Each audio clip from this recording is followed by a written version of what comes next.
Holy fuck. You're listening to the Fast Life podcast again, hopefully. If not, welcome.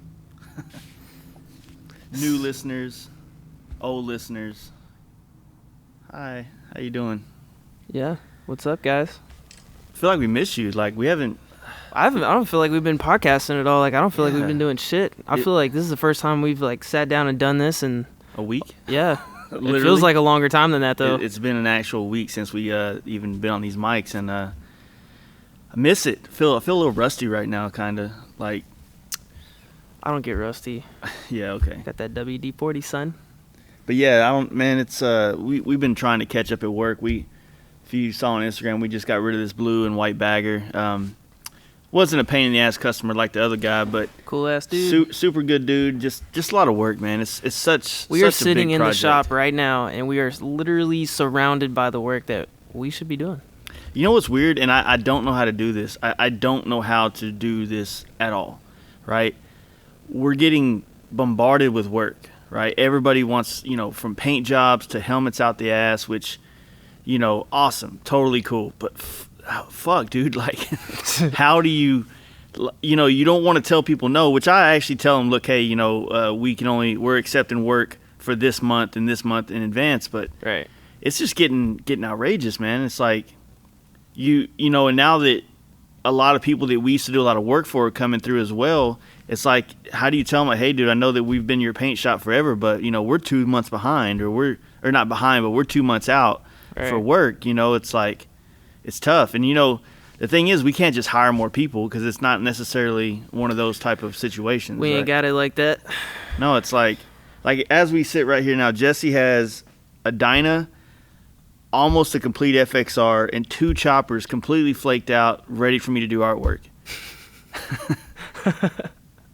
And it's like, I got to do all this shit now. And it's like, I'm just now wrapping up a helmet that I picked up in January for a good friend of mine, and I'm 2 helmets away from starting on our April helmets that we've scheduled for, and I don't know, it's awesome, but man, it's overwhelming. It is, and I don't know, for all you guys out there that do paint, it's not like sometimes designs and ideas just come like bam, like got it, it's done, like took me 10 minutes to draw the sketch. Yeah, and sometimes it takes a long fucking time. Yeah, weeks. Sometimes you'll sit down and try to work with something or do a sketch or try to work out a paint scheme, and it just ain't happening that day. Right. And you got to be able to walk away, and I've gone a week before without coming up with a solid idea for something.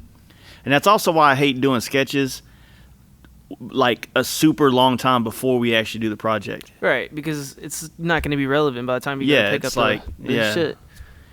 So I don't know. We're trying to figure this out. I mean, like I said before, we're kind of cutting in. Like, this is our season. Like, we're now starting to do our traveling.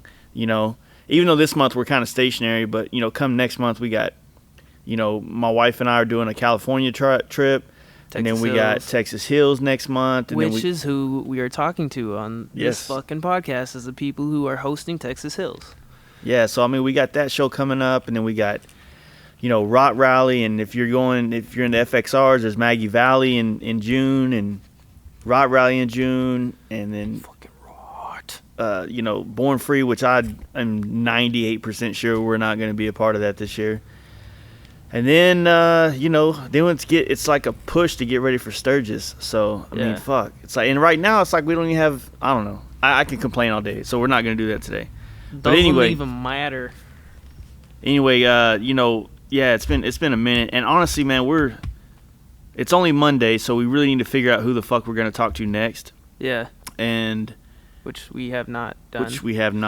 At all. So we'll figure something out for you. Even if me and Jesse got to shoot the shit, you can we'll talk about something. Oh, we can shoot the shit. Yeah, for sure. But I'll shoot it. Yeah, fuck, man. It's just turn into a drunk ass. Yeah. It's just been a busy week getting things done, and haven't even had time to take pictures of shit, so it's like we have been stagnant on our social media. But I'm waiting around for my fucking bike. Yeah, I sold my car.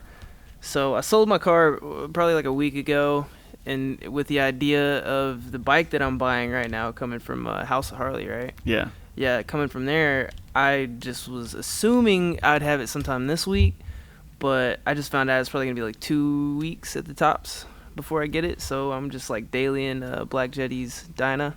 So shout out to him. Yeah, so it's kind of got me stressed. I ain't got no money right now. I just literally sold all of my belongings to purchase this motorcycle because that's all I care about. Living the dream. I'm irresponsible as fuck. That's the way to do it. If you're 21 without kids, you can definitely own a motorcycle only. Yeah. I did it with a kid. Right. That's why you're just that much cooler. Yeah, whatever. But anyway, yeah, we're waiting on Jesse's bike. We were hoping to get it here so we could like throw a couple things on it before Texas Hills. Yeah. Of course, we got to get it dialed in with something before Rock Rally because that'll give us a little bit more time to kind of dip our dick in it, you know. Dip our dick in it. Yeah. I have never heard that. Yeah, I just made it up. Wow. Okay. I just want to like cut that out and just post it everywhere. Like, hey, listen to our podcast. And then the only clip is, we just want to dip our dick in it. Yeah, you know? pretty much. That'd be great. I went over to FXR Mike's house this weekend, and I should have brought the recorder because we sat there and talked for about 6 hours Yeah, you done about fucked up. everything in life. His chopper build and all that shit, and all the funny shit going on with that, and, you know, just a lot of really good things, but should have took the mics out. Didn't. Oh, also, I am looking into the video side of all of this shit, trying to learn the ins and outs of that. So, I mean, I'm not promising anything anytime soon, but I am at least dabbling in it. Hopefully we will get some video content on here at some point in time in our podcast career. Yeah, and, you know, we've just been busy, but, you know who else is busy? Texas Performance Motorcycles. Yeah, man, they stay busy over there. Yeah, you know, check those guys out. Long time, day one sponsor of our podcast, helps us keep this thing going. We appreciate him, and you know, check his shop out, Cedar Park, Texas. Mark Matthews, TexasPerformanceMC.com. I want to find a cooler way to get these done. What, the ads? Yeah. There's really no cool way because we're giving customers commercials. What if we, yeah, but. What if we just had them record what they want us to say? Well, that's what I would like them to say, but wouldn't it be weird? It's like, hey, well, Mark would probably sound funny as hell. Mark would sound cool as fuck on here. Yeah, that's for sure. I mean, we could do it for some people. We don't need to do it for everybody. Yeah, I'm just saying we need to spice it up. That would be a good idea. Throw some fucking some sauce on it, you know? Yeah, put some sauce on it. There you go. But yeah, so don't forget, guys, check him out. He's got everything you need, and he can get it all. And, you know, if you haven't listened to our podcast, you know we're all about supporting local shops, you know. And, you know, so, fuck, man, if you're local to him and need some service work or some insight on a direction with your bike build or performance-wise, man, he's the guy to talk to. So, you know, hit his ass up. For sure. Yeah. He's the dude. Also, Danger Dan, you heard him on the last podcast, and he talked about his T-shirt Ponzi scheme. I'm just playing. No. You heard about his T-shirt thing, and you know, he's been doing some sick ass stuff with it, man. I think that they just released the last month's or this month's T-shirt subscription deal that he does. I really don't know the right words to say it all. I'm just more enthused. I really just want to talk about how cool it is that FXR Mike let Danger Dan roll his sidecar all the way to fucking the congregation show. I thought that was cool as shit. Yeah, and that's what it's all about. I was fucking confused when I saw that picture he posted of him. It was like he posted the picture of him out there at the show with the side hack, and I was like, did Mike go out there and just like not fucking tell anybody? So like, and then it just slipped my mind and forgot about it. And then the next day I see like Mike posted something about fucking with his other FXR, and I was like, yeah. Oh shit! And I put two and two together. I didn't realize he let him ride it out there though. That's a homie right there. Yeah, for sure. So yeah, I mean, Dan rode out to North Carolina to the Prism Supply congregation show, which looked pretty badass. Maybe we should start looking into doing some newer shows that we haven't ever. Yeah, that's all. That's kind of all chopper dude stuff, you know, which is cool. Don't get me wrong, I love that shit. But like, you know, you're not gonna be fucking balls to the wall into that shit once you get yours. Well, yeah, but I'm still, you know, I'm not gonna just like dip on all the. Well, I guess I did it to the bagger guys. Yeah. Huh? So. Nah. I just like this scene, man. As you heard me say it a million times, I dig it. I fucking dig it, son. Yeah. But yeah, so don't forget, check out Danger Dan, MCShopTees.com. Also on IG, it's the same shit. mcshopts.com or no.com on the Instagram. Sorry. Yeah, we're not really that good at this stuff. I know. I just said it. You know? I fucking said it. But yeah, check all that shit out, dude, for real. Like Jesse said before, we had Dustin, Alex, and the OG homie Zombie Mike on this podcast. I feel like you were having a stroke trying to get that out. No, I was trying to make it dramatic. But good to have all those guys up there. They all, Mike came up from Houston, and Dustin and Alex came up from Austin to kind of share some of the inside of the show, what's going on, how it kind of evolved, and this, that, and the other. The firewood incident. The firewood incident that we Dallas boys created last year. Dustin came up a little early. Me and him went and had lunch, and I honestly think that our conversation we had at lunch would have been a badass podcast in itself. Should have been like on the DO podcast. Yeah, it was a little bit more. Your phone out. It was a little bit more about like how it wasn't so much motorcycles as it was just talking about like life and how shit has evolved to what it is now. Right. Which is inspiring to some of us. I know for me for sure, but. It was a good ass conversation, and then the rest of the guys got here and we got to get down to business with their podcast? shit. Yeah, their shit. Yeah. Yeah. Which was fucking sweet. Yeah, it was fun. I had a pretty good time talking to them. They're a really cool bunch of dudes. Yeah, I'm really looking forward to the show. So. Yeah, they hyped me up on it. Yeah, for sure. Also. I think it's not set in stone, but if you're a dude in Dallas, and you're going to be hearing this on Tuesday, I think some of us Dyna FXR dudes, we're going to meet at Anvil Pub in Deep Ellum just to shoot the shit and shake hands and high five each other, maybe have a beer or two. Tuesday night. Hand jobs in the bathroom.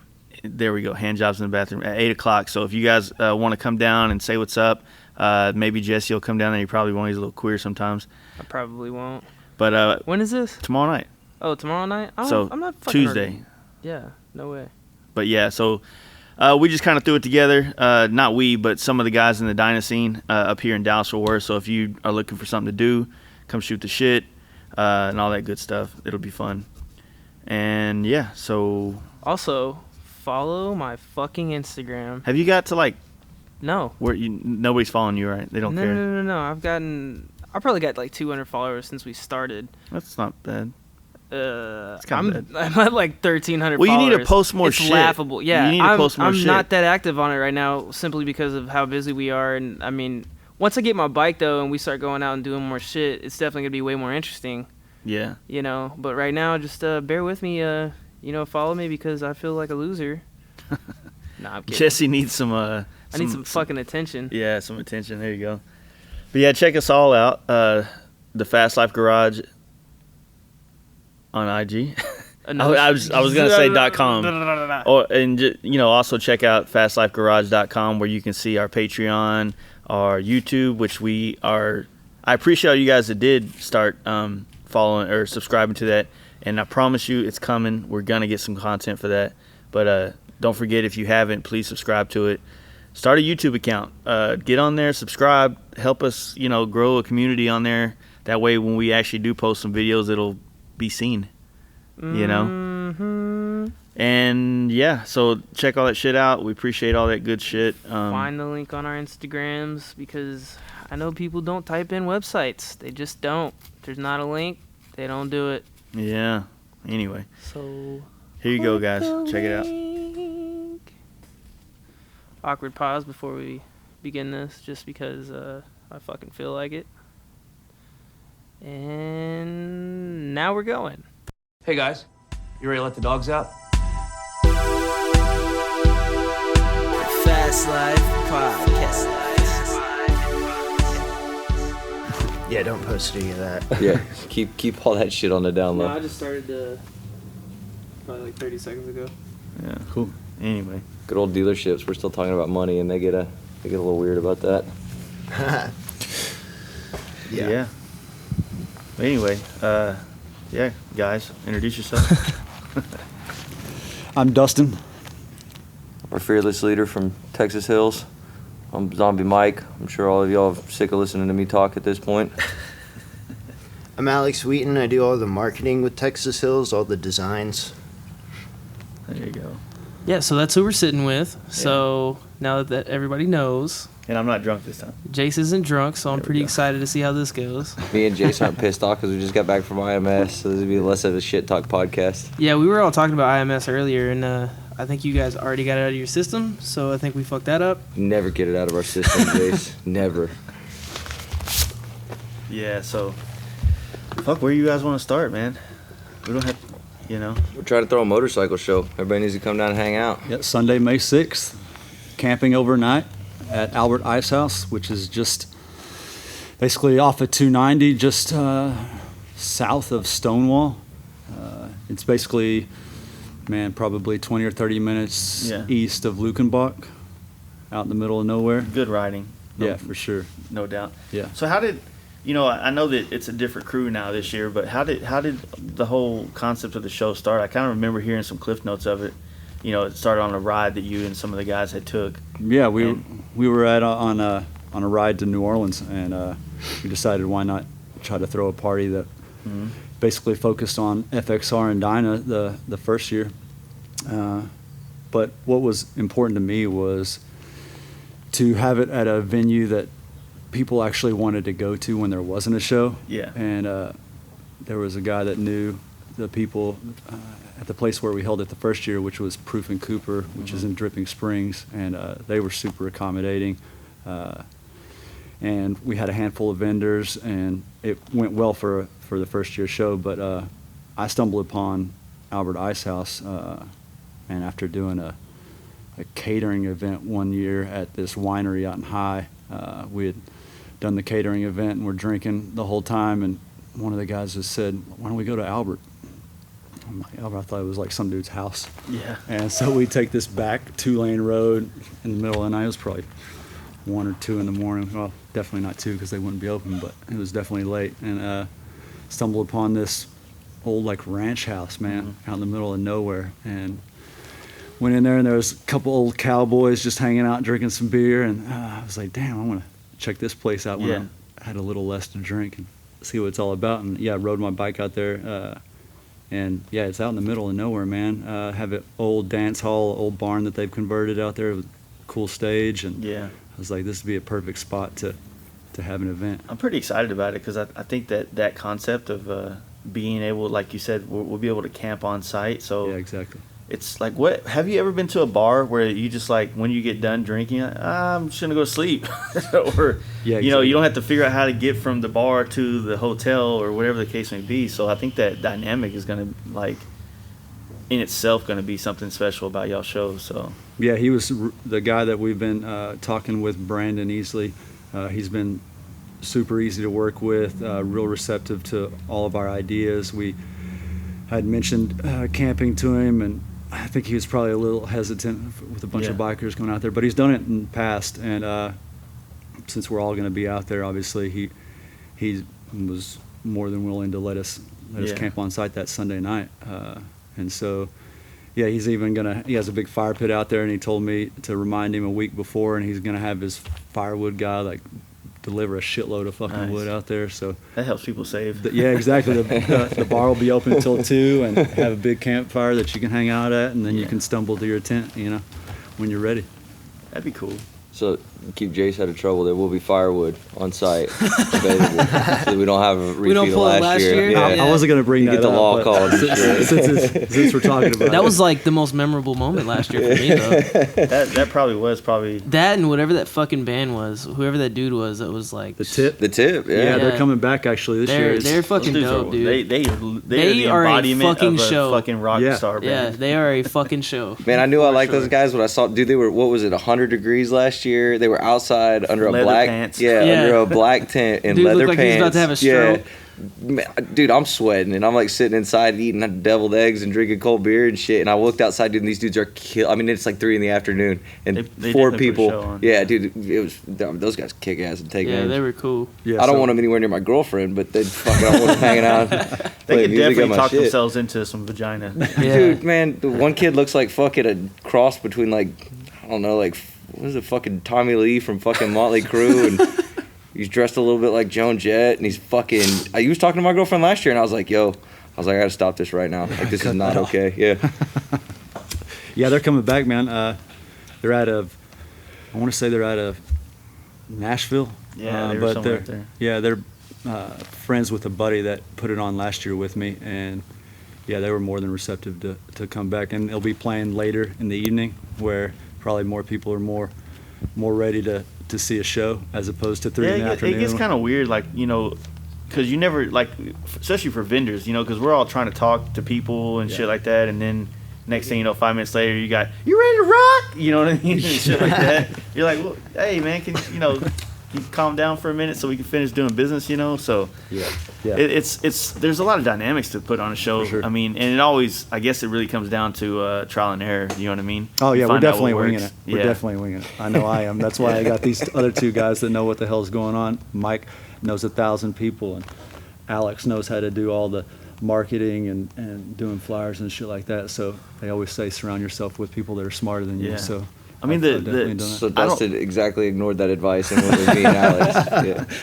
Well, definitely, like, shows are, we always, I imagine, you guys started wanting to put on the show for the simple fact of you wanted to be able to have another good time, like you've had at other events and things like that. And then, of course, you come into, like, how you can make yours different and this, that, and the other. But next thing you know, you went from, like, man, I just want to have a good party. The next thing you know, you're, like, stressing the fuck out, trying to get everything aligned and make sure everybody has a good time. And I imagine that part can get kind of overwhelming and shitty. It's like trying to get always have vendors that want to be on board, and well, I got to save you a spot if you pay us the vendor fee and things like that. So it's one of those things you don't want to upset anybody, but at the same time you're trying to fill spots at the same time. Definitely. Yeah, the vendors, I mean, I've always said that vendors kind of help create the content in the show for a lot of people to want to stick around. Yeah. The hard part, especially, I imagine, especially for, like, say, for instance, last year was at Proof and Cooper. Like, you're in some of the best riding in Texas, and you're trying to get people in their 20s to stay still and not get on their bike. And how do you keep them in a place all day long? How do you hold their attention? How do you know what I mean? Do all that shit. It's Alcohol, women, hire a cool band. Yeah. You gotta Dustin's got all that covered. Yeah.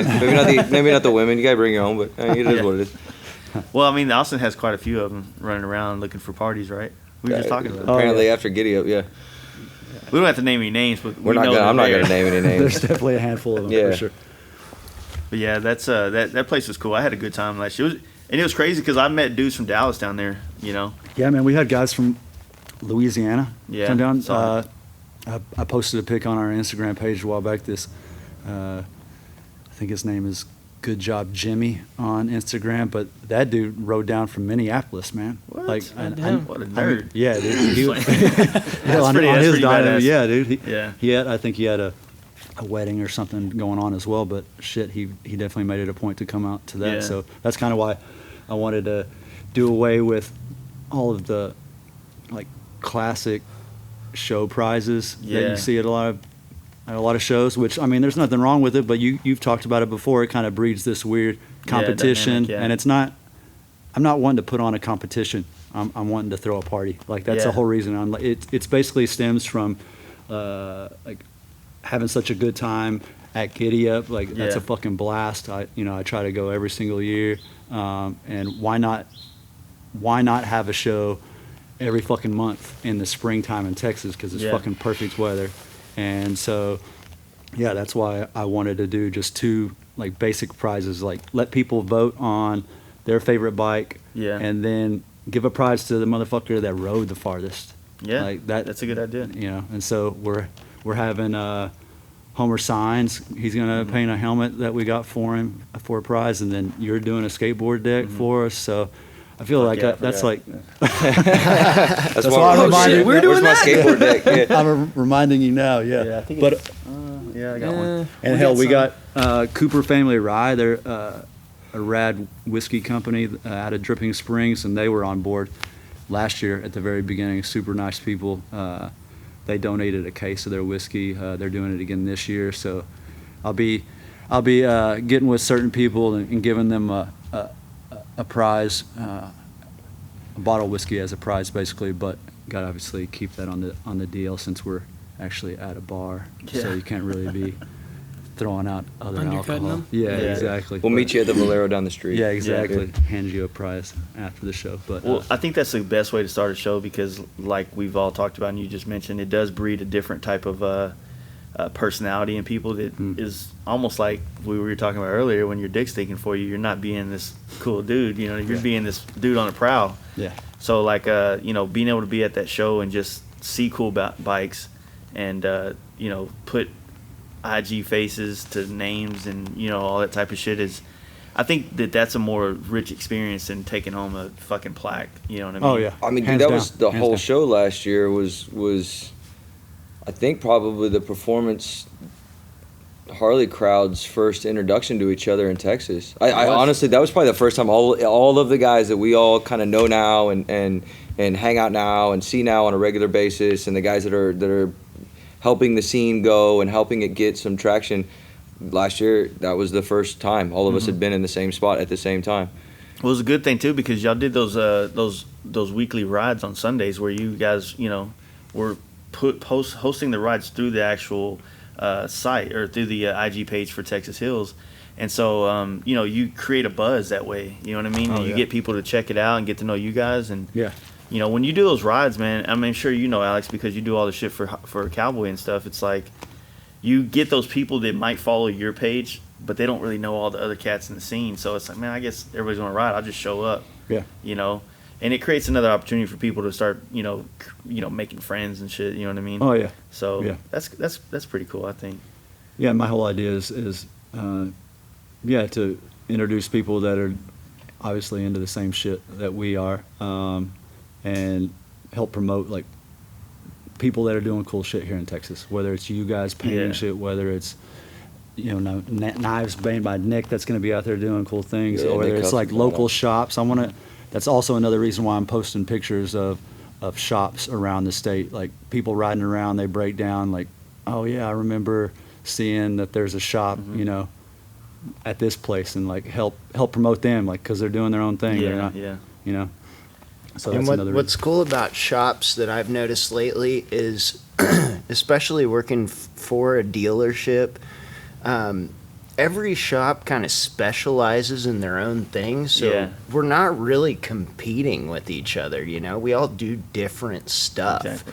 So this whole idea of like, well, we're both Harley shops, we can't do anything together.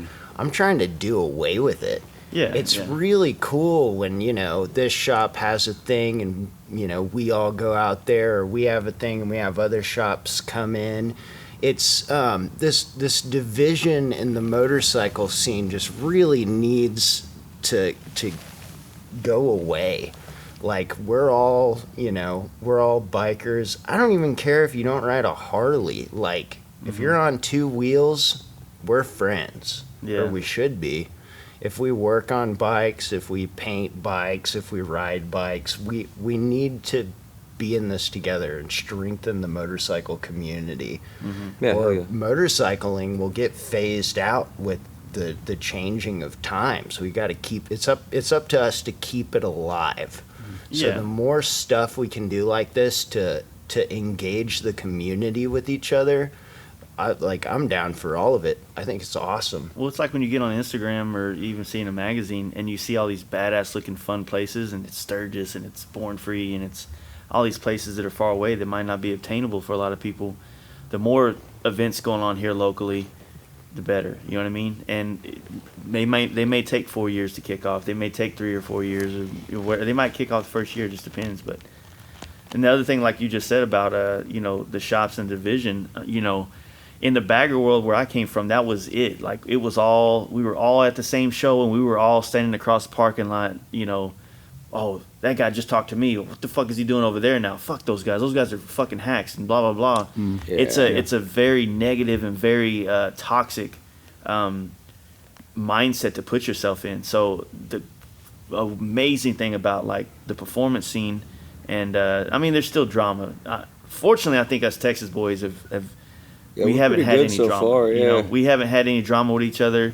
I don't think that anybody here in Texas had drama with anybody out of state.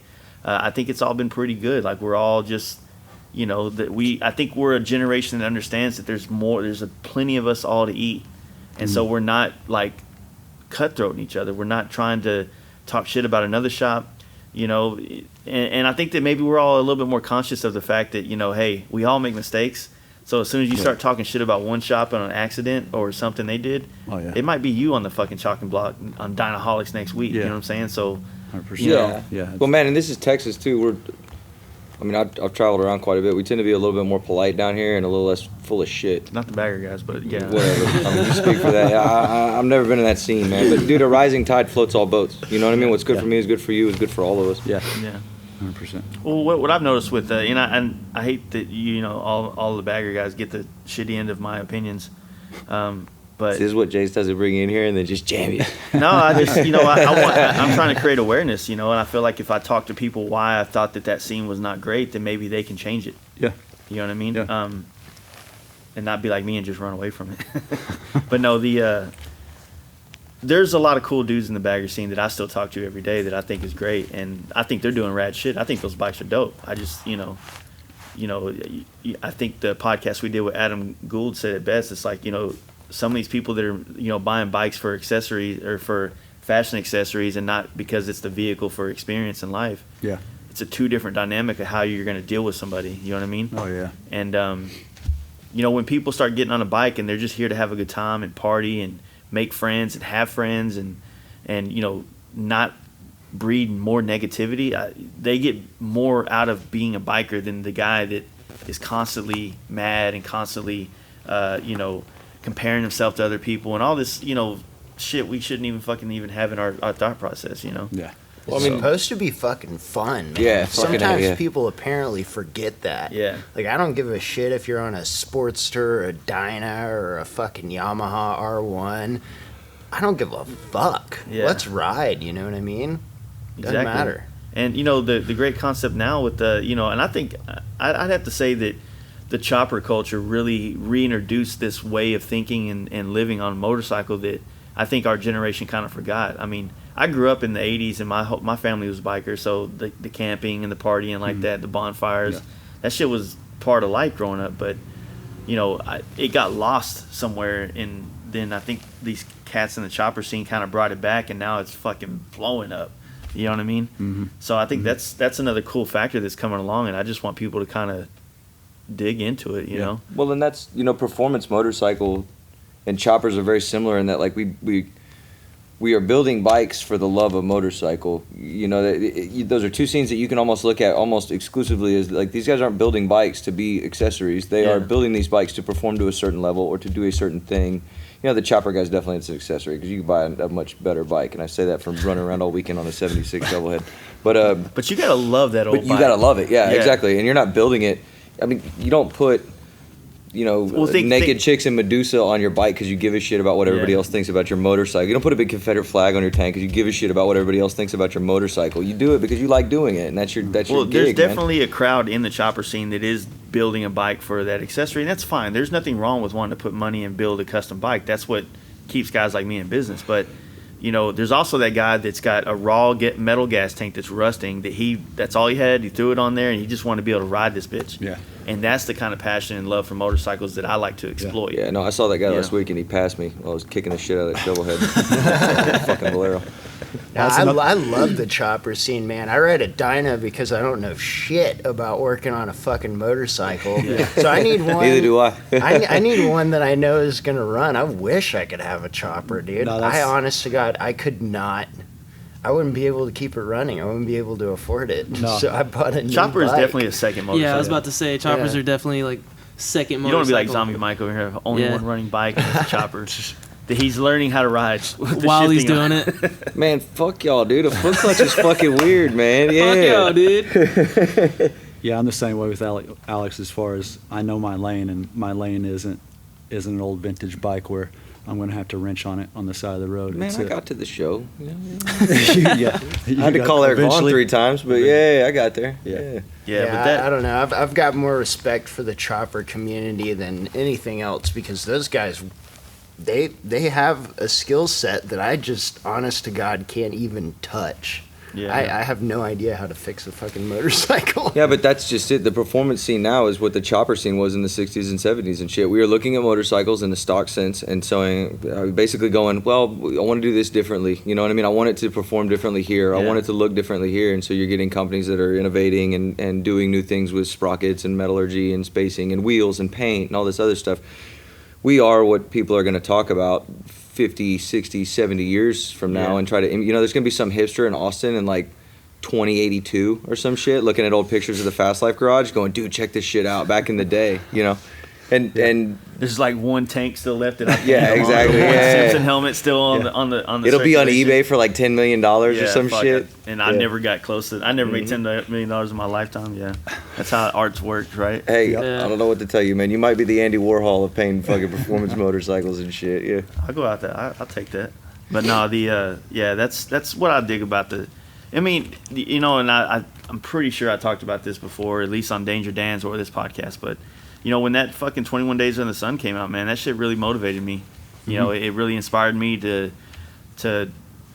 It wasn't the bike, man. It was watching these dudes ride across country and the experience of that. That's what inspired me. What I try to tell people, and it's like I tried to achieve that with Baggers and with the people that I was already cool with, but it was kind of just the crowd that I was around in Baggers. I couldn't really convert them to be interested in that way of riding motorcycles and living life. It was just too easy to get a hotel. It was too easy to own a toy hauler and too easy to do all that other stuff. Oh yeah.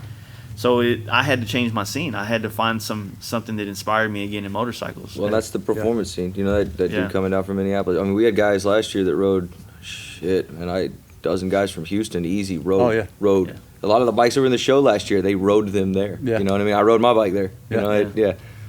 And that's just it. The performance scene now is what the chopper scene was. And we will at some point in time be old men talking about how, we were the last of the guys that were riding cross country and the last of the guys that are jumping states and shit like that. I think that shit's growing. I know you hate riding to Florida, but you got a story out the deal. Yeah. No, Danger Dan did it right. We just sat down with him and he told, and I listened to his road show he did and he talked about how he took and I fucked up and took the main highway, which I've always told people don't do that, and I did it, and I don't know what I thought I was going to get out of doing that, and it sucked. But, yeah. Went and bought that van pretty quick, though, didn't you? I needed it. It's going to be the van life podcast here in about 3 months. It will be. Because it's addictive.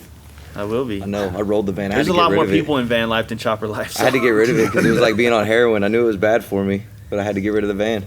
No, the van shit's for me and the old lady, man. That's me being as responsible as possible. And to my relationship, but also still feeling like a badass, right? And it's not trailering, dude. I don't give a fuck what anybody says.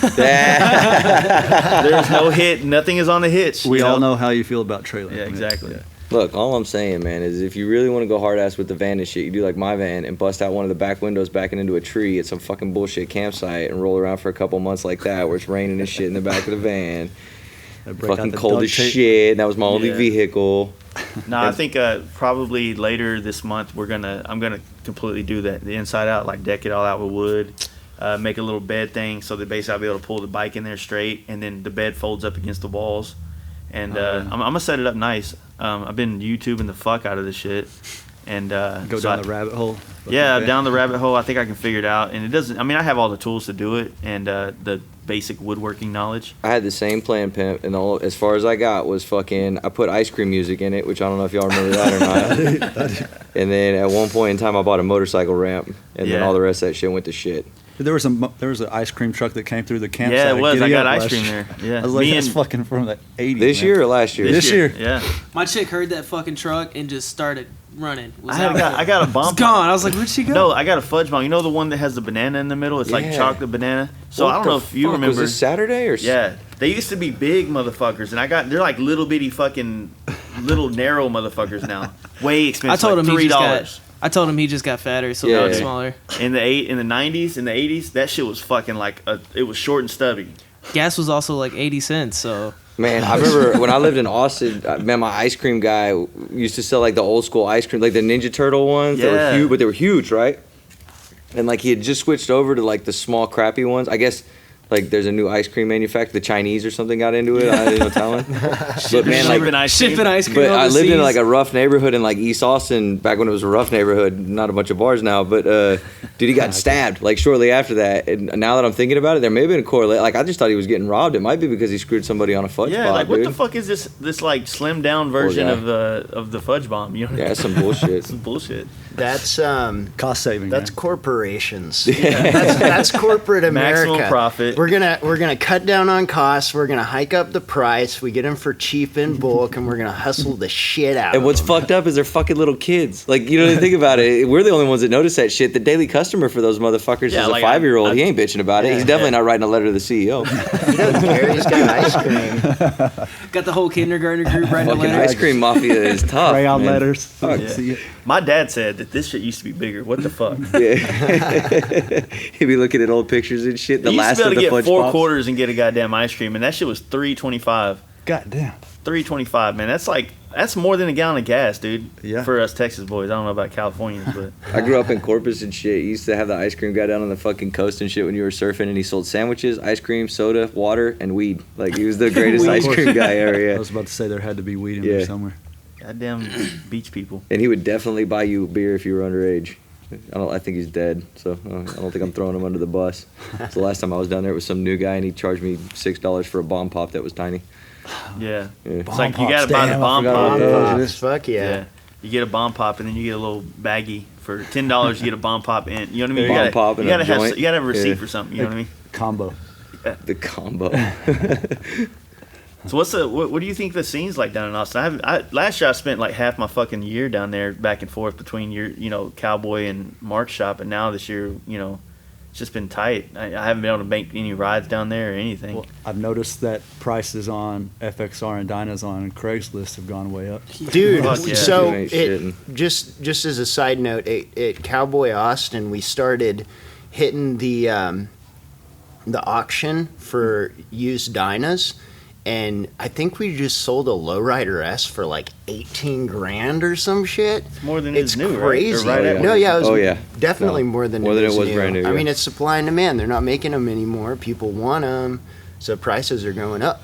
Well, and we were just talking about that lowrider. What was it, a 97 that Yeah. our buddy Maston, Yeah. he texted me, like a day ago? Yeah. Yesterday, he was like, you know anybody that is interested in it? And I didn't, but obviously he's Yeah. already sold it. It's mine.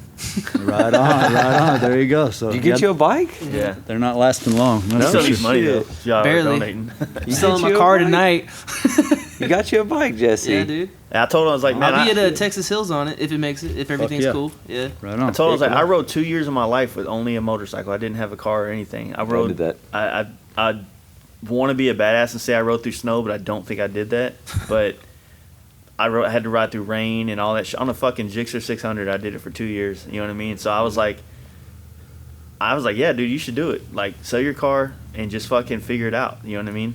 Yeah. It's a way better. I mean, it's not a big deal. I'm 5 minutes from the shop, so if it's shitty weather, it's not like I'm not fucked or anything. and then we have Uber out here. I didn't have We got Uber. we got Uber and Fucking- shit.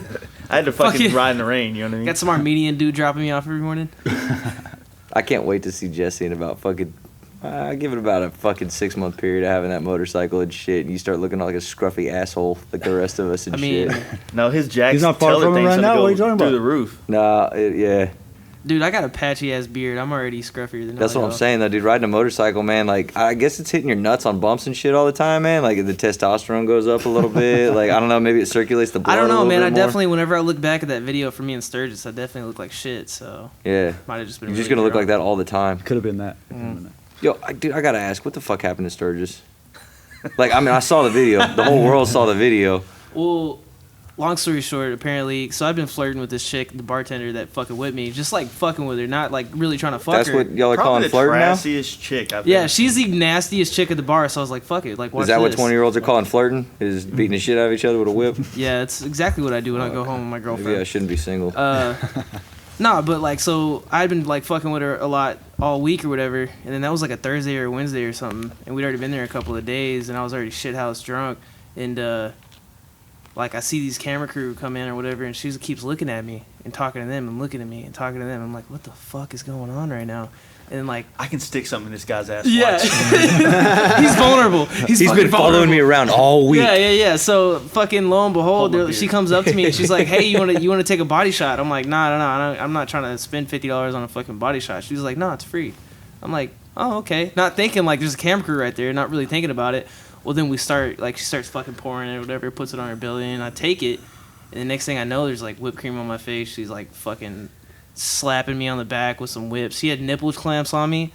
Like, I didn't sign. I wasn't like, yeah, do all that. It was just like, it happened. It's part of the shot. It don't just happen, Jesse. It just happened. Nipple clamps are not something they just have. You don't walk into a building and like, oh fuck, no, nipple clamps. Because this is coming like, at me. okay, so she was like, take your shirt off. Put a camera in front of him and he just gets weird. Yeah, that's me. I just get weird. But she was like, take your shirt off before I took the body shot, and I already knew some weird shit was going down. I'm like, what the fuck? I need my shirt off for? So I took my shirt off anyways, and at that point, I had nipple clamps on me. Took the shot. I didn't know. So see, that's just it. You told the story when you said you knew the girl before. Because I get it. I've done some fucked up shit for. I didn't like know her. I met her at like she was a bartender there. Enough said. Well, you know. Yeah. What have you done? I've been up there. I don't want to talk. That would have been my condition. I'll only do a camera. free body shot if you put nipple clamps on me. Yeah. Well, I got a free body shot. My fucking nipples were bleeding. I had whipped cream on my face, and they're trying to like record me like, so what's Sturgis 2017 like? And I'm fucking shitty, and I'm just like. You ever seen Sex Drive? Yeah. Where they're like, Rumspringer! Yeah. That was me, but I was like, Sturgis! Like the whole time, they had to like stop me and like, hey man, can you just say this and this? And then out of that whole recording, the only thing that I said was, whatever you're into, right? That's the only thing I said. Like if they would have put up everything, it would have been fucking gold. Like you guys would have had so much shit to say. I asked because I do like this weekend and shit. I saw you out of the campsite and shit, and I saw you like milling around back there in our little campsite. And there's some rough dudes down there. You know what I mean? Like there's some rough guys. And one of the rougher guys I know comes up and he goes, man, where do I know that kid from? And I was like, I don't know. And he's like, is that the Sturgis kid, the video from the Sturgis? And I was like, yeah, actually it is. I was like, that's Jesse. Damn it. I was like, yeah, that is him, yeah. Oh, that's why I asked. It came up this weekend and I thought about it again. I was like, oh shit. I'm going to be in this scene for years of my life, do some cool shit, and the only thing I'm ever going to be remembered for is that fucking Sturgis. All right, new marketing idea for Texas Hills. Texas Hills nipple clamps. Nipple clamps, yeah. There you go. Yeah, you need to do what Sturgis does and fly girls in from all over the country. I'll just be the face of Texas Hills. I'll tell you right now, our sponsors need to start giving us more money, and I'll start flying girls in from all over the country. Yeah. So the next time I get those emails about what are you going to do for me, I'll fly girls in from all over the country. How they do that, right? At Sturgis, how they get girls from bars. Yeah, they advertise at bars in Florida and all over the country, and they come in to Sturgis and work those bars and make a fucking killing. Yeah. Why you think guys like us go to Sturgis every year to hang out with a bunch of girls we never talk to again? Like that's If the girls they got plenty of options. What do you think Jesse was doing? Yeah. Yeah, he was trying. Dude, I got one chick Snapchat, tried to get her to come back to the campsite. I was like, I'll come pick you up. I don't care. She just wasn't about it, man. I just didn't have the follow through. Because she got a shitload of other options. Yeah. Yeah, dude. There's fucking. Some dude probably had a house. Yeah. She's probably or a camper. Yeah. Well, there's nothing around Albert Ice House, so you have way better luck of getting somebody to come back. I probably fucked up because I was like, yeah, I'm on a Dinah instead of a bagger. Oh, yeah. That might be it. I didn't have affliction jeans Your on. stuff doesn't play music? Yeah. You told her you're on a Dinah, so you're not gonna dance on your seat? Probably assumed you liked boys. Yeah. Oh, you can't dance on your seat? No way. Yeah. Not going with you. I don't know. I tell Sturgis is the fucking shit though, man. Like Sturgis is fucking amazing. Yeah. It's everything I don't know. There's no way if you go to Sturgis and you don't have a good time, you're a piece of shit. Straight up. Yeah, I agree with you on that one. Like you did something wrong. Don't give it a bad name because you're a piece of shit. You know what I mean? Mm-hmm. No.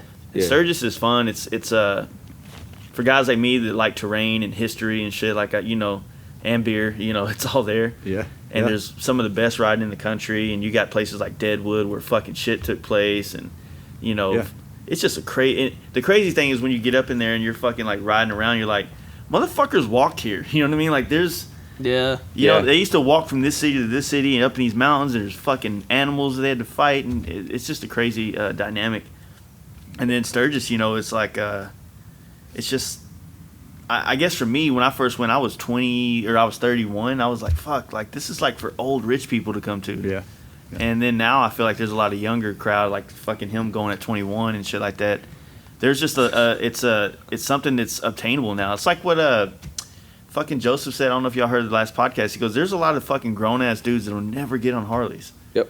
never get on Harleys. All they want in their life is a Harley, but they got an old lady with 5 fucking kids and a mortgage and all that shit. Yeah. Man, that's a Harley universal is not truth. happening. Oh yeah. And then it's like it goes back into what you said. It's like, this is supposed to be fun. Like, how the fuck can you not be happy about life while you're on a bike and there's people out there that can never get on this? Well, And the thing about getting on a bike too is it's really easy to do. I just wrote an article that I've been promoting where it's talking about how easy it is to get on a bike, and it's just steps 1, 2, 3. Like, get your license, pick the right bike, get your bike. And I mean, like, the money that you spend monthly on a bike, if you get like a good deal on it, a good financing, you know, like I'm not trying to sell y'all a vacuum cleaner, but I mean, it's legitimately about as much money as you could easily just piss away.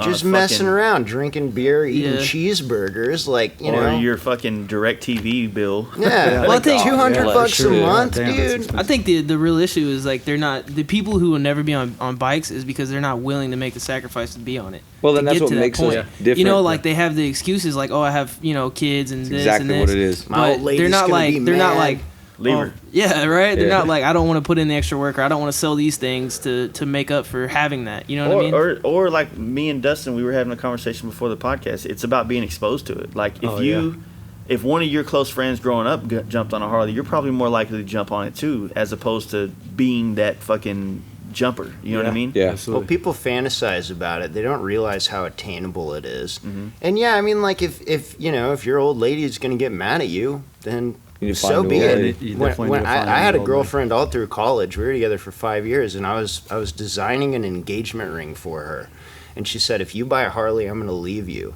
And she fucking did. I bought a Harley.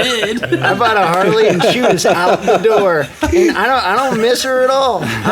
I'm so happy. I'm so happy I got that damn motorcycle. Hell yeah. It was worth it. That's fucking Dude, that's quality. all of us, man. Every single one of us has sat at a gas station and seen some dude getting gas next to you while you're on your bike in his fucking khaki shorts and his minivan and his fucking 900 Rugrats in his back of that motherfucker, just causing him all kinds of shit and hell and starvation and fucking pissed offness. Yeah. And every single one of us has seen that fucking look of just a defeated wolf. Yeah. You know what I mean? There's that look in his eye of just defeat. Oh yeah. Yeah. Well, I And think, fuck that. you know, like, man, you gotta fucking do it though, dude. Like, the likelihood of you and that chick lasting, especially this ain't the fucking 40s, dude. Like, Yeah. how, like, those relationships are very, very far and few to last. Dude, I'll be honest with you. She's gonna tell you she's gonna leave you if you get a bike, and then she's gonna leave you for somebody else who has a bike. Yeah, probably. Yeah. And then you're gonna be there. Jesse. She's going to leave you for Jesse Yeah. over there. Yeah. Shit, I've Why? went through. Because I you're went- famous, man. You've been on TV. I went through 2 like serious wrecks, and after the second one, getting out of the fucking ambulance and my old lady sitting there watching me getting pulled out on the gurney, you know, I'm under a bunch of painkillers and you know, seeing the look on her face, I just threw out like, okay, I won't ride anymore. And she kind of gave me this weird look, and you know, a couple of weeks past me laying up in bed and seeing how depressed I was, she's like, you don't have to stop riding. I'm like, well, that's a sign to throw a ring on this girl, because she's down for me doing what I like to do. So if you can find a lady like that, then they're definitely worth holding on to. And Yeah, they're few and far between. yeah, absolutely, 2017 100%. was a crazy year for me and Dustin. On January 1st, I totaled a bike. Yeah. And then that day that we all went on that Texas Hills ride, Yeah. the day that we met you, that was the first time I was back on a bike after my wreck. And that day, Dustin got in that wreck. Yeah. Yeah, later we that actually, day. me and Brad, we were all at the Little Darling, and we left, and me and Brad were heading back to Dallas, and right when we split off, what was that main road that comes from South Austin into Austin that you were on? 71 or and then like Is it Congress or some shit, or Yeah. what was that road we were on? off of Little Darling is Yeah. off of South Congress, right? South Congress. Yeah, so we ended up getting on 291 right there, I think. And I went ahead, and I usually go home that way. Yeah, that's and what I- you said, yeah. And I ended up just going straight and went a different route, and the lady fucking pulled out in front of me, and I ended up with some broken bones. But yeah, man, that was a crazy fucking year for sure. You had a helmet on though, right? I did have a helmet on. That's why absolutely. you're sitting here, probably. Fuck Gotta yeah. always wear a helmet. God damn. Yeah. Yeah. Dude, I heard this story once, and it's completely off topic, but it is helmet related, and it's more fucked up, and it could be a myth, but So I've pretty much set the standard for the story now. So, Rock Rally, big thing in Austin, always a huge deal, right? And Rock Rally is a crazy dynamic because you have a town. It's not like Sturgis where the whole town is a bike rally, right? There's not many locals there, and the locals that are there are tending to the bike rally. Right. Austin is a big fucking booming city that's taking place still, and you have 6th Street and then the grounds on complete opposite ends, and you got people drunk as fuck ripping back and forth, right? Always lots of problems, lots of deaths, all that type of shit. Yeah. And supposedly this dude and his old lady, his wife, they were on a bike, hammered drunk, left 6th Street, got on the highway. You know how the highways down there are kind of funky, the overpass, underpass thing? I've noticed. Upper and lower bit. Yeah. Supposedly this dude fucking wrecked a bike, wife died, this dude fled the scene. Damn. Where are you going? It's the only thing I can figure out whose bike it was, whose old lady, whatever. I mean, dude, your wife, dude, just killed her. She's dead. And, how can you, get up, and because you're drunk, and so you're worried about, there's a lot for him to worry about, don't get me wrong, but at that point, man, you're just kind of like, fuck, dude, you did it. You're going to have to fucking Yeah, you're going to have to. Figure This that is one a shitty joke, but I bet she's a down-ass bitch. I bet she didn't tell the cops who did it. It's a little off. Oh, man. Like I said, folks, that could have been a myth. I didn't know if it took place. I just heard this story, but no, it eventually it really took a while for me to really just when I was on sport bikes, that's all I did was wear helmets. It just felt unnatural to ride a crotch rocket with no helmet on. It was weird, but when I started riding baggers, man, that shit was like the only time I'd ever wear a helmet was when I went long distance, like when I was running out of town somewhere, or going out of state. Just because the helmet helps. You don't get so fatigued with the wind on you all day. But then when I started riding the Dyna, it felt more like that sport bike again, where I just needed to have the helmet all the time. And now when I ride my bagger, it's the same way, pretty much. Man, I spent a bunch of money last year buying new teeth, and every single one of these in my head is fake. Yeah. But I kissed pavement going 30, and it tore my shit up. Yeah. And was not a little bit. It was not a small check. It had a comma in it and a lot of numbers. So I've always said if I'm gonna have a chick on the back, I definitely want her to have a helmet on because I don't want to be liable for her being fucking dead. Now that you're gonna be riding every day, if I ever see you with a chick on the back of your bike without a helmet on, I'm gonna whip your ass. Right? No, I'm not even. We're not gonna have a discussion. 100%. Like I just told my chick earlier because she's like, because she fucking is like, I want to ride on the back. I'm like, not without a fucking helmet. Well, she kind of owns half your bike. So yeah, she did. She did. Hey, she put Jesse in on it. pulled the old school fucking magic. Put in hey, on babe, it, bro. like. They've only been dating for 2 months, and she co-signed. She fucking co-signed. I Co-signed for a girl's bike once. It was not a good idea. Yeah. No, it's only $4,000 though, so I'll be done in a couple of months. Shit, I co-signed for like a $14,000 loan. See, I wouldn't do that. I would definitely wouldn't do that. Dude, I'm still paying off 2 ex-girlfriends. You watch out, bud. You're obviously doing better than I did. That bike doesn't exist anymore. That bike went away. Yeah. Man, my theory with chicks and old ladies and shit on the back of your bikes, and man, this has been cultivated for many years of riding with guys who ride a lot, is, man, we signed our deal with the devil. You know what I mean? We knew exactly what the fuck we were getting into when we got on that bike. We know over time exactly what we're getting into when we get on that bike after maybe we've had a beer too many. We are grown-ass men in a grown-ass man's world. Yeah. Man, your old lady didn't make that deal. Your old lady just loves you, and probably stupid for doing it, but she does. And so if you're not doing everything you can to protect her and to keep her safe, because that's what she's looking at you to do as her man, absolutely, then you fucking don't deserve her. Right. So not only am I gonna whip your ass, I'm probably gonna hit on the girl that's on the back of your bike too. No, 100%, dude. I'd fucking do the same thing if I saw anybody. You know what I mean? Like, it's a running thing, man. You see me fucking up, let me know. Yeah. No, my old lady. After I got my first bike, I was riding for a bit, and she's all excited about jumping on the back of it. She got a fancy little 3/4 painted helmet, and I ended up having my first wreck, and she's like, nope, fuck that, and she put that helmet on the shelf, and it's been collecting dust ever since. I don't even have passenger pegs on my bike anymore because there's also a good dynamic that some relationships can really thrive on, is the fact that this old guy in the bagger scene told me this a long time ago. He said to me, he's like, that Harley Davidson is my sandbox. Yeah. When I go play in my shit, I don't want to hang out with my friends' wives. I don't want to hang out with my wife. That's just me checking out and doing the shit I want to do. And I respect that, because as a friend that used to kind of be single and do shit like that, it's like it always sucks. And we're like, hey, let's all go out. And then the next thing you know, Joe Blow's pulling up with their chick on the back. I'm like, dude, I was going to be a dick tonight. And I was going to do some dirt. Now I can't. Exactly. You got to act up. That's funny that you mentioned that little campsite down at Giddy Up and shit. Has been far more tame than it usually has, and I've noticed that there's more chicks down there now. Because like the first 2 years was foul. I mean, there's a lot of shit that I'm not going to talk about because I don't know what the statute of limitations is on it. But man, like I've noticed the last 2 years down there, it's been a good party, but it's been a lot more tame and a lot more chill than it has been lately. This year was surprisingly tame. Yeah, I was amazed at how tame it was. It wasn't rowdy at all. Maybe we're all just growing up. I'll speak for yourself. yeah. I was gonna say, sure ain't nobody at that campsite go down there to exercise their adultness. We had fun, but it was just very, very chill. Did you camp down there this year, Alex? Hell yeah, I camped. Did you? Yeah. My tent, I went and set up my tent, and I guess it had gotten some battery acid in it, so I might as well have slept outside. It had a big ass hole in it. But It's like Swiss cheese, man. yeah, oh man, it's terrible. We got worse as the night went on. That's right. You were telling me because you went and bought a nice tent. Yeah. You went and bought your first adult tent, your first expensive one ever, or something like that. I got that one? tent 9-10 years ago. I've had it forever. It's an amazing tent, but now it's fucked. No, and you set it up right underneath that dead tree where the first night, that's where I had my tent the first night, and it's this huge dead tree, and all these buzzards like to roost in there overnight. And I moved mine because I got fucking shit on by a fucking bunch of buzzards, and that's why I moved my tent. And so I was giving everybody the fair warning, like, hey, don't put your fucking tent holes under. in it too. Yeah, Just laying asleep with fucking shit in. it's probably why I wasn't hungry in the morning. I was eating buzzard shit Yeah, all exactly. night.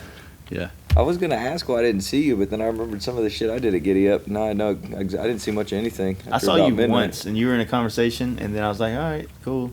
Yeah, I saw you like twice. I walked down there, and they were, Or you know, 3 times. to your little area, y'all's little compound area down there. Yeah, that. And thing. then I was like, Yeah, he was with me because I walked up to you Yeah. and you were talking to some other people, and I was like, "Hey, what's up?" And you're just like, I remember Jesse." seeing you, Jesse. Yeah. I don't that's remember what's fun seeing about you. that place. Is But just like I don't remember a lot is of walking keg beer around fucked and me just up. shooting dude. I shit don't- with everybody. Yeah. You know, like getting a couple beers in your pockets and shit, and just walking down. And oh, what's up, man? And you know, then We had a huge at fucking one group. point we had a group of like 40 of us just walking around. Yeah, Oh, we Like didn't a even lot know of where the the Houston fuck we were cats, going. all the dudes, all our pterodactyl dudes we got Yeah, down there. yeah.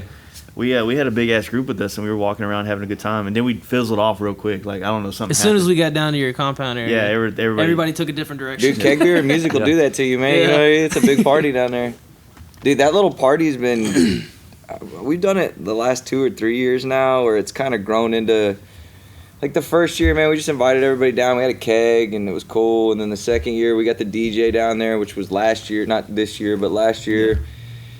The DJ was down there. This year, we had the DJ, and then one of the organizers of the show, I guess, sent Wayne Hancock down to our campsite. Because, like, all I remember is, like, hey, Wayne Hancock's coming down to y'all's campsite. And I've known Wayne from playing music and shit like that, but how the fuck we got a live band down there at, like, 3 a.m.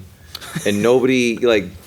It's not like it's mildly organized, but it's not real organized. It's amazing to me how it goes off every year, because it does. It goes off every year like that. It's crazy because every year or every day there at Giddy Up, it's like a lot of folks. I get so drunk I pass out, but a lot of people end up watching the sun come up, and they're still partying at people's campsites, 7 a.m. And here we are at 8 a.m., 9 a.m., you know, waking up to go eat breakfast. I had guys in Houston calling me on Monday afternoon, like, hey, man, where you at? And I'm like, dude, I'm sitting at Bimbo's, man. Like, I'm hanging out, trying to get rid of this Giddy Up hangover. And they're like, oh, we thought you were still here. And I'm like, oh, you're still down there? They go, still down there getting drunk. And they're like, yeah, hell yeah, everybody just left their beer. So we just collected all the beer. We just stood out here getting fucked up. We were at Darlin's, and Zombie Mike was being a bad example on me.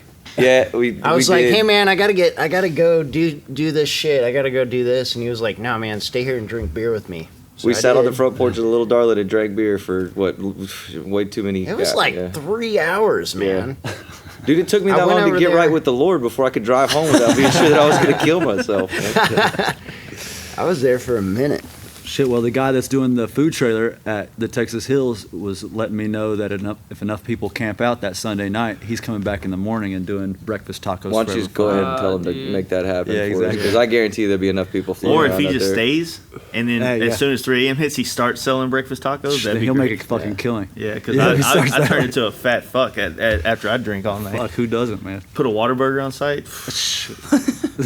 We're working on it, man. We're working on it. It's a new Taquitos. show, Yeah, man. We're getting exactly. there. We're getting there. Exactly. But no, that I think it's gonna be a great show. I mean, last year, you know, you kind of mentioned it, but last year, dude, I think we partied too hard the first night. It's Oh, like yeah. something I'm trying to learn in my adolescence of camping and partying and these Yeah. things is I get so excited when I get to a place. Like, it's the same reason why that last podcast I did with Joe and them. Yeah. That was the night I got to Austin. Right. So fucking happy to be there and not be at work. I'm like killing beer, just killing it. And then I'm doing a podcast. I'm Yeah. like, not the best I did, right? Yeah. Same thing last year at Texas Hill Show. Like, I was so excited to be there, you know, at that campsite the first night, and all the homies started showing up, and then beer got involved, and then somehow we stole firewood from somebody. Allegedly. Allegedly. No, we stole it. All right. It was okay. on. It You're was gonna on, cop to it. It was yeah, on all right. Instagram Jack Live. that shit bigger than fuck. Yeah. Yeah, we had to go the next night, and I told everybody that was in my crew, we don't know anything about this show, because the first thing the guy asked us when we pulled up to the gate was, "Are you guys with that motorcycle show up the road?" No, we're just riding That in from dude- Austin. And he's the organizer. And he had like 2 sheriff deputies The- like the right dude- outside the gate. So the dude that hemmed us up there, right? Yeah. He had these short ass shorts on, like like they were 8 inches above his knees, right? Super short. And it was a trip, man. So they had at 8 a.m. They promised us at night at 8 a.m. y'all have to leave the campsite, and we're gonna have cops here to escort you out. And they had state troopers there. Oh yeah. Yeah, so we actually left a little bit early because we were trying to hurry up and get to the Yeah, as we're yeah. fucking leaving, the cops are pulling in. Yeah. Oh no shit. But what sucked is that, you know, we took some firewood from a restaurant down the street, Oh yeah. Okay. and I know which restaurant you're talking about. somebody, not the owners, but somebody that was there, chased us into the park where the rangers and shit Oh, were. I didn't hear that part. So he's the one that came in and started trying to snitch and say they stole firewood from us and blah blah blah, and we had threw them all in the back of this dude's truck. Yeah. And so the restaurant owners didn't seem to give it. We didn't take all their firewood. We just took a You left couple them some. logs. Poor little Yeah, restaurant owner, just exactly. like, I don't want to be involved. Dude, no, Yeah. that restaurant owner had all of us take a picture with him, Yeah. Oh yeah. all in front of their shit, like a whole big group photo of all of us bikers. So we're like, well, fuck it. I wonder if it's on the wall. Like, Yeah. we should go in there this year and just be like, hey. And so the cop comes and he's like, you know, we paid for 2 nights there. You know what I mean? Yeah. And they were like, well, you know, in the morning y'all got to leave. Y'all can't come back. I'm like, so you're punishing us for stealing firewood, but you're stealing camp fees from Yeah. us? Yeah. Like, how does this make sense, dude? Yeah. I was like, first off, Brad was a fucking trip out there because Brad was drunk as fuck. That's what I heard. And Brad was like, you know, Wes, y'all know Tattooed Up Wes? Yeah. Yeah, So hell yeah. Wes and Brad, they started fucking, how would you say? They were basically acting like they were the cops and shit. Yeah. Brad's like, hold on now, there's some Boy Scouts around the corner. We have to go check on them. They're being rowdy. I'm gonna get back to you guys. Like, just fucking with these cops. Yeah, and because shit. you guys posted up a video. or Yeah, some that shit. video was so Yeah. fucking funny, dude. And then Brad caught a snake out there. Oh, I do really? remember that. Yeah. He brought us. Yeah. He just caught a fucking snake. Like, who the fuck does that? And the best part was Carlos goes, "You're so fucking redneck." Dude, last year was fucking, yeah. Last year Texas Hills was fucking a thing for sure. Mark wrecked his bike. Mark in front wrecked of his it. shit. That was the first Oh, year I yeah. met all the Texas Infamy guys. They came Yeah. down and fucking did a little show and Yeah, shit. they stole the show, man. They were fucking tearing it up. Man, last year, dude, you can't have a bad show if you get the cops called on you. Oh, yeah. Legitimately. Like, I feel like as an organizer and Oh, like, that's as what a I'm saying. promoter and shit, The like, same cop that was on the grounds showed up there. He started Yeah, the same same shorts on. fucking shorts Dude, and or everything. the same guy? Same dude. Same fucking because dude. man, when he got to the show, he came up and he was like, "What's going on here?" And Mark had just dropped his bike, and I was out front, like watching kind of just shit going on or whatever. And the cop gets out and he's like, "Who's in charge here?" And I'm like, "Not me, for Yeah. sure, not me." Yeah, because like, they came and got me on the stage. Yeah. We were trying to give away prizes. was like, and the, I think and the the- cops were like, Yeah, I was like, I trying think to the guy's wave me inside. down. And he was like, all right, cool. And then he goes and talks to the dude, I guess that owns Proof and Cooper or whatever, who Yeah, was then- super cool about the whole thing, didn't give a shit what Nah. we did last year. That guy was fucking rad. Yeah. But I ran inside and grabbed up Mark, and I was like, he's bleeding and shit and trying to fix all his road rashes. All he's all mad at him and shit. And I'm like, yo, motherfucker, go hide in the bathroom. The cops are here and they're looking for whoever wrecked. And that's exactly what he was like, poof, gone. Yeah. yeah. Fucking nerd. Fucking funny. And I was, I think I was in like a deep conversation with Jason from Chopper House, and then, and then Mark comes. I think I said this before, but Mark runs by like, "Hey, going to do wheelies out front," you know. But Yeah. it just reminded me of that scene in Old School where fucking Will Ferrell's like, "Hey, we're going streaking," and I was just in my head like, "Dude, you're drunk as fuck, man. Like, how's this gonna end? Yeah. The only reply was, "Hold my drink." He was out, dude. He was on it, and there was no stopping him, man. Because I remember asking him, I was like, "Man, you really gonna go do that right now?" Like, just kind of morbid curiosity as to what the fuck he was up to and shit. He was like, "I'm going," and I was like, "All right, man." I cleared out, man. Everybody was out there along the highway. Oh, hell yeah. What I try to explain to people when it comes to these shows and like my opinion on them is, I try to tell people, don't just come to the show, come to all the things surrounding the show. Hell yeah. Yeah. Because I feel like that's where you're going to get the best and most, like, here's the deal, Giddy Up's awesome. It's the reason we go down there, but the camping is what makes it. Yeah, so exactly, badass, absolutely. You know, it's the party we have there. It's all the just having a good time. Yeah. So it's, it's like when I tell people, it's like, hey, dude, Texas Hill Show, plan to be down there all weekend. Camp. Yeah. Dustin's busted his ass to make sure we got camping down there this year, man. Yeah. That's and a we big... were talking before. It's like, Mark has his he wanted to do his 1 year anniversary. I'm like, dude, let's do your 1 year anniversary on Saturday and go camp somewhere that night, and then we're already all down there. That way, some cats might not be able to take off Monday and they got to burn back home. That's cool. But you can still have a full experience weekend, all surrounded by this show and what it's creating. Yeah, for sure. Well, I mean, that's the Sunday show thing, man, is I mean, we want the guys that are down there that own shops. We want the guys that own paint shops. I want to hang out with the guys in the industry. I want to be around the guys that are building these bikes. I want to be around the guys that are putting in the work to get these bikes down there. That's the whole reason, Sunday. It was Saturday and Sunday. Also, a lot of people like you, working at the dealerships and stuff. Yeah. Or, bartenders, people who work in the service industry, waiters and waitresses. Yeah. There's so many people in the motorcycle community that work in labor-intensive weekend jobs that. They can't, dude, get Saturday off? No way. Yeah, hell no. Yeah. No way. Yeah. But Sunday, you can get Sunday off. Yeah. Yeah. So I think that, like I said, I really try to emphasize on people to capture or try to be a part of as much as you can, Now, I want to be as hospitable as I can, and I live on the east side of Austin, and I've already offered my yard to a couple of people. But if you're willing to put up with maybe some World Star drama, and World Star, it ain't that bad of a neighborhood. I've been to your house. Whatever. Yeah. Just this morning, I got my camera out and was filming these 3 women out in the street yelling back and forth at each other. I don't know what they're doing next door. It's probably a combination of prostitutes and fucking crack, but sounds like they're all yelling party. exactly. They're yelling at each other out in the street, but hey, like I said, if you want to come camp out in my yard, hit me up on Instagram, and you can throw up a tent, no problem.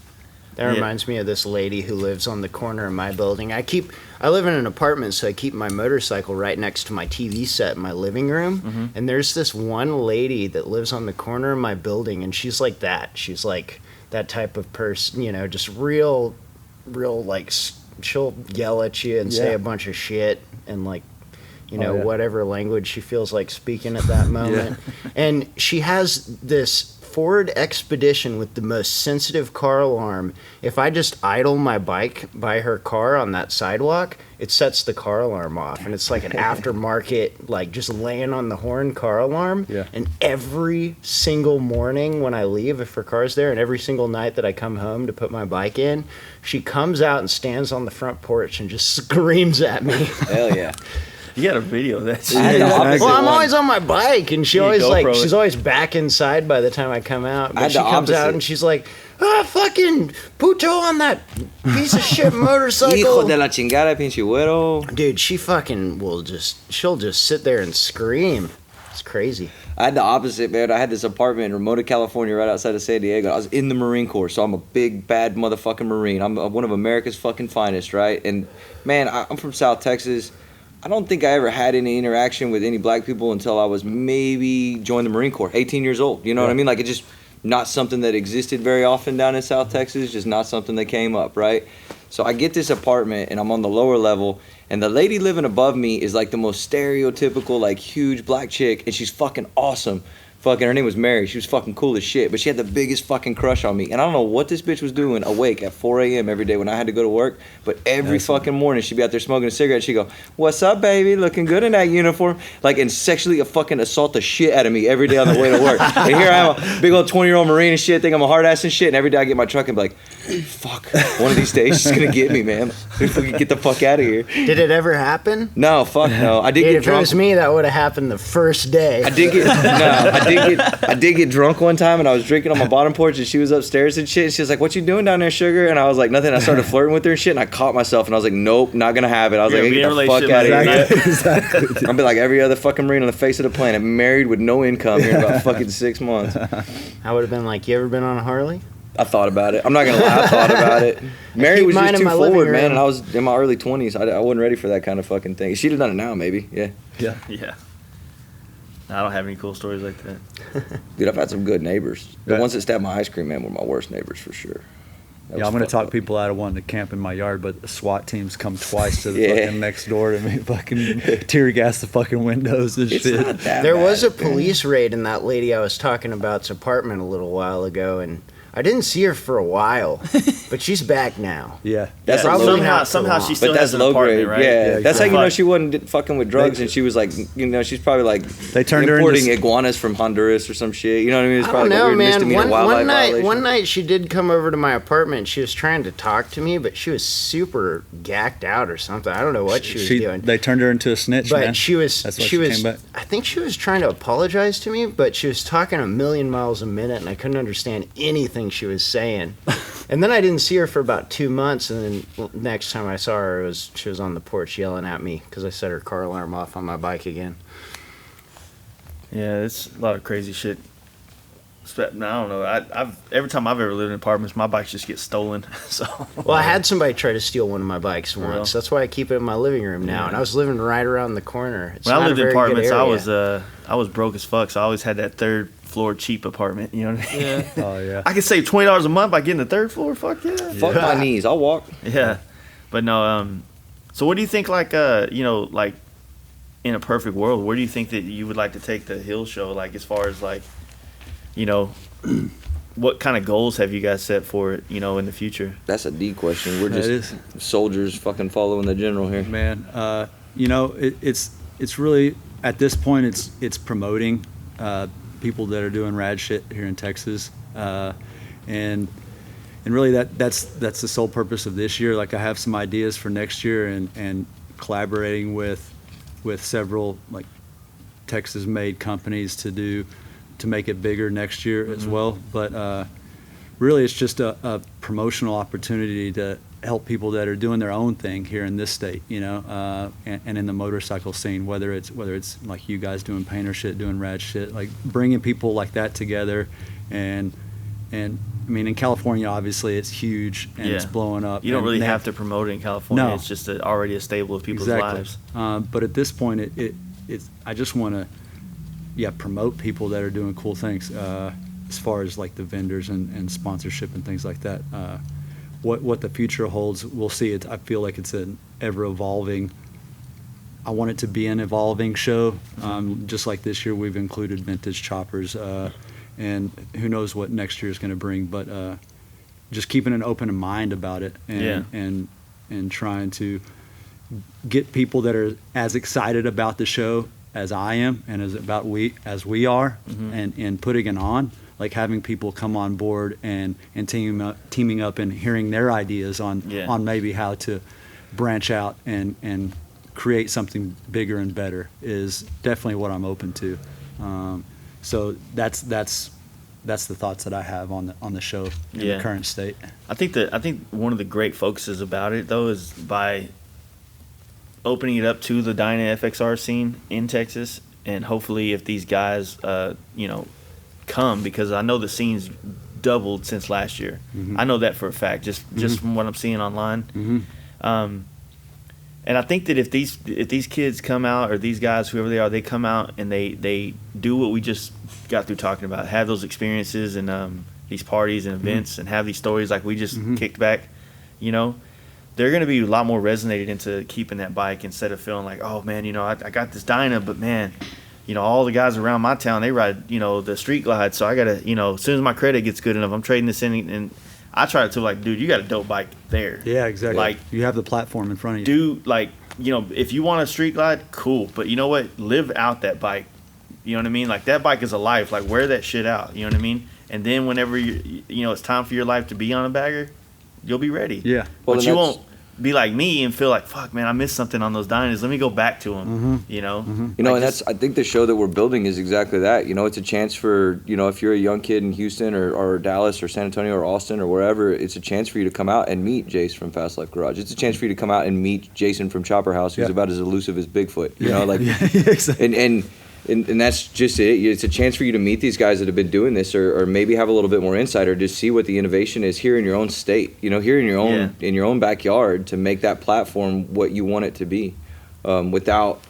Every kind of correspondence on Instagram is weird. You know what I mean? Like, there's no like good way to approach somebody on the internet. But man, here's your chance to come up and shake one of these guys' hand and look at these bikes firsthand and see what it is. And also check out some rad choppers and some other, whatever flows through the door and stuff. Yeah, for sure. The other aspect is that, like with the camping and the party, the pre-party and all this shit like that, that's where you really get to be close with guys. Like, I mean, I'm not trying to talk. That's how we build a scene, though, man. I'm not trying to talk about myself or Mark or anybody or even Jason and like a perspective of like a whatever. It's just like when you're in a vendor space and you're behind a table and there's a person on the table, it's kind of a different dynamic than when we're sitting around a campfire, drinking beer and looking at bikes and talking shit. And he's, you know what I mean? Like, it's a more intimate setting. 100%, I feel like so. That's why I try to encourage people. Like, hey, man, honestly. For me, I know Mark, we kind of say the same thing.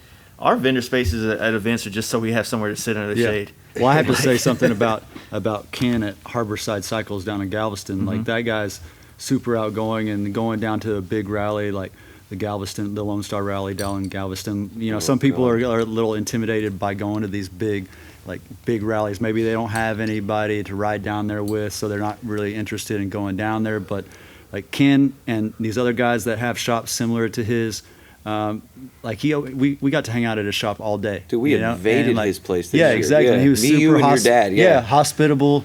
Like, let us relax there all day, and we felt at home there. Yeah. And that's inviting for the people that might not have a big group to come down with. That brings me up to a good point that I have kind of spoke on some other friends with. It's like Lone Star Rally. Like, I didn't get to go last year because of SEMA, but I don't think I'm going to SEMA again. You're coming to Lone Star Rally this year. And I think that what we should do, or just not necessarily we as in me, but maybe, I don't know, whatever the case is, but since we're going to be partying in his town, like, we should have an event there. 100%, yeah. That is, we can always party at a spot, but there should be an event where, it's kind of like outside, like maybe at the fucking Landry's or some shit. Yeah. Where it's just all of us kind of on our bikes, like a show and shine type thing, like we're already doing, but a hub. So in that sea of madness, people can come fuck with you. A party within a party. And we're actually working on that for Rot Rally. Like, last year, we had a fucking blast at Rot Rally, dude. Yeah. A fucking blast.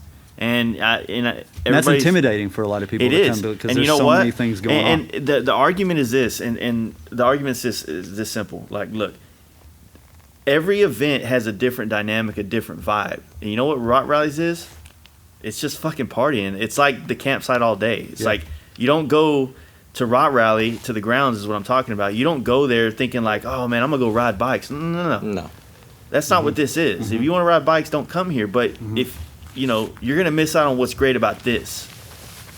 All those fucking crazy, cooked out, nude old folks, that shit's fun to look at when you're drunk. Yeah, hell yeah. What do you think we were doing at Lone Star Rally last year? It was me and D and his dad sitting there watching just the weirdest shit pass by that shop. Yeah, exactly. I don't know any other fun thing to do than sit there and in that parade and watch the madness and shoot the shit and have a good time. Like, I had a fucking blast. Yeah. And you know what? It ain't about riding the bike at that time. It's about just being there with the homies and kicking it. Hell yeah. Were you there when the nunchucks came out last year at fucking Lone Star Rally? I don't think so, man. No, I don't think so. Dude, we were sitting in front of Ken's at Harborside, and this fucking skateboarding kids like floating around us and shit, trying to get free beers and like picking up the half empties and shit off the ground and drinking them, like slamming them and shit. Same shit, fucking all of us probably did at some point in time. He ollies off the curb, runs into this fucking dude walking down the street. The dude walking down the street yanks out a set of nunchucks. There's like 10 people in front of Ken's. Who the fuck is walking around with nunchucks in their motherfucking pants? First of all, That's this pretty dude gangster. whips out some nunchucks. The skateboard kid's fucking wigged out now because this dude just yanked out some nunchucks on him. And there's 10 bikers out there, and none of us thought to take a fucking picture of this because nobody fucking was like the nunchucks. Like, and so the whole time we're trying to convince this kid, we're like, dude, you got a skateboard, just fuck him up. Yeah. But every time the kid would go in with the skateboard, fucking nunchuck guy would do some Bruce Lee shit in front, never hit him, but would nunchuck his way out of it some fucking how. It was the most bizarre shit I've ever seen. But where the fuck else are you gonna get to see that? But those big, ridiculous fucking rallies. Yeah. But having a place like that you can like feel comfortable and relaxed and enjoy the fucking show is what it's all about. Yeah. And you know, our whole scene and network is big enough to where every big rally that is taking place, there's somebody that's, you know, on our level. Oh yeah. You know, yeah, definitely. They can take that big event and make it feel more homely. You know what I'm saying? So, I don't know. 100%. It's kind of like you owe it to yourself here to be at these events, you know, especially guys like you and us that try to promote these type of bikes in our state and everything. So it's like you want to be there, and you kind of unspokenly get this job of like trying to promote a scene, like, and you feel responsible for it. Yeah. And then after you've been doing it for a while, like all you guys have, like you feel like you know, like it's your kid or some shit. You know? 100%. It's your baby, man. And, and I want to say that I appreciate people that come and introduce themselves. You know, I'm sure I can speak for everybody where we're not ones that are hard asses and not wanting to meet new people. Like that's half the reason. Alex that's kind half of a dick sometimes. well, that's half the reason. That's half the reason why I'm wanting to do this is to meet new people. So when people introduce themselves and say, "Hey, I saw you on Instagram, or I've seen the show. I'm really looking forward to it." Like, hey, man, that pumps me up, you know. So by all means, like, don't hesitate to come introduce yourself and say hello, because that's half the reason why I'm here on this podcast and why we're putting on a show like this is to meet the people that are. Man, it's really those small shows all over the country, man. Like those smaller. I've noticed that the runs and shit, like it's a big thing out in the West Coast. Everything's a run, you know. Yeah. But those things are fucking fun, man. Yeah, they really are. It's a lot more manageable as far as people. Like you're not in the sea of fucking people, you know. Oh yeah. So and that's another thing I'm wanting to do with the Instagram thing. Like even after our show's over, I want to promote these other like small shows that are going on. Like I think there's one up in I don't know, Iowa or something like that. Like the later in the month, that's a small like you know small show that I want to promote. And hey, if you have some time off and you're looking to go somewhere, like go check this fucking show out. I'm sure it's going to be cool. Well, if you structure, and I think you have been structuring the Texas Hills IG page. Could end up being like a fucking bulletin board for, you know, and that's the idea for the motorcycle events. You know what I mean? And that's pretty good to have, you know, especially for Texas folks. For sure. But you know, just trying to encourage people to get out and do some of these more longer distance rides. It's like, first off, think about this: it's cheap to travel on a motorcycle. It is. It really is. It really is. Yeah. You know, when I do my California ride, it's 1,700 miles from Dallas to fucking San Francisco straight highway, right? Mm-hmm. I do that trip and home. And all the in-between outs and shit, and I never spend more than $500. Yeah. I honestly, on my bike, I probably spend like $350. I think is where it's been at. Yeah. And on the entire trip, you know, of course, if you're going with a couple homies, you know, you can split a hotel room. Oh yeah. Campsite at a couple places, $10 campsites. You know, not a big deal. Based on how much you're drinking, you know, you can go and do that 11-day trip that I do for less than $1,000, gas included, and hotels and all that shit. Yeah. So these, you know, when people are kind of scared or not scared of just, I don't know the right word, but they're just kind of like put off by the idea of like maybe it's not obtainable. You know, it really is, because like you said before, or like you said about how much a bike note is, dude, I'm sure we could ride up to Iowa from here and spend less than $500, gas, hotel, food, beer. And I mean, when you go with a few people, everything can be split up. Hey, let's all put in on a fucking couple of 12 packs. Let's all put in on this hotel room. Well, hell, I have that trip planned to North Carolina, and if you split the motel rooms that we have, it's like $30 a night for each person. Like, that's fucking nothing. Yeah, and you're getting to fucking ride, you know, see some of the best riding in the country in Tennessee, you know, and there's something badass about that stuff, man. And that's what I try to promote. And when I tell people not to use trailers, it's mainly for that reason. Like, you're going to get a different experience. Like if you're going and I just threw the bike in the truck, the trailer, not the van, because that's not the same thing. But if I just met you there, then I missed out on one of the most important parts of that trip. It was what we did between here and there. Oh yeah. You know, and those experiences, man, like they really fucking resonate with you in the long run. If you know, like y'all did that trip to Arkansas last year. Oh yeah. How was that? We still talk about it every time we get together. Yeah, We're it's still like, talking about eventually it's like the only thing you got in common now. Like, I ended up in jail. Yeah, exactly. This dude spent the night in jail one night, but what the fuck happened? yeah. Yeah, I I didn't don't even hear want to talk about about it. I got in trouble. But yeah, so a couple of guys spent the night in jail, and we saw some of the best part of Arkansas on two One of wheels. the bikes disappeared. Yep. Yeah. Yep. We rode some of the best roads I've ever ridden. Yep. We hauled ass on them. Went to one of the shadiest fucking strip clubs I've ever been to in my fucking life. They Arkansas sold strip they clubs are sold so cup awesome. of noodles behind the Yep. bar in that place. What the Dude, fuck? those. you could go I love downstairs those. and take a fucking shower. They had a shower room. You could take a shower with two girls. But this strip club was no bigger than the average fucking living room of an apartment. Like it had one pole, and yeah, it was a fucking gnarly ass strip club that we still talk that's the about. kind of stories though that I try to tell people about, man. It's like, yeah, there's a lot more going on to that story that I Yeah. know that y'all probably can't talk about, but it's still those kind of events, man. Like, dude, the first year I ever rode to California, I guess my wife already knows about it, but so we all of us got room. We usually get a room in Bellagio in Vegas, right? And it was at this time I was in my motorcycle club, so it was me and 3 other members, right? And we were all walking around. We usually go to that Twin Peaks right there on the strip, and we, because we know the beers, they got our beer on tap, and it's a great view of the whole little strip area. So we went there, got a couple beers, and we walked down. We were walking down the street, and then one of the dudes started, while we were walking back to the Bellagio, started talking to this girl that was also walking to the Bellagio with us, right? And then one of the other dudes like, hey man, I want to go throw a couple dollars in this, on a blackjack or some shit right there. So we walked in there, had a couple beers, and that girl's still hanging out with the dude that was with us, right? It's 5 of us in a room, right? But this dude's talking to the chick. And so we go back up to the room, and then next thing you know, he comes up to the room with the girl. Now, I'll be honest with you, I don't cheat, I don't do nothing like that. I don't fuck around with my old lady or any of that shit. So I'm like, but I'm also not a bitch, Yeah. I'm not gonna be the dude like, fuck you guys, I'm going home, you know what I mean? Like, I'm just like, hey, if it gets weird, I'll fucking leave. But or whatever. Yeah. And it got weird and I didn't leave. I should have. Next thing you know, dude, like this, she was ugly as shit. It wasn't nothing nice, but this girl was like, I guess she was just just working it. You know what I mean? She lives there. That was her way. She's getting up to the hotel room. She started taking her shirt off, getting some, but at the time, all I had was a wallet with cash in it. And it was sitting on the nightstand, and that chick was over there, and she took my wallet. Right? Her dumb ass fucking fucked up when she asked us for money for her taking her shirt off. And me being the nice guy, just like, I just wanted her to leave, kind of thing. I went and grabbed my wallet and realized all the money was out of it.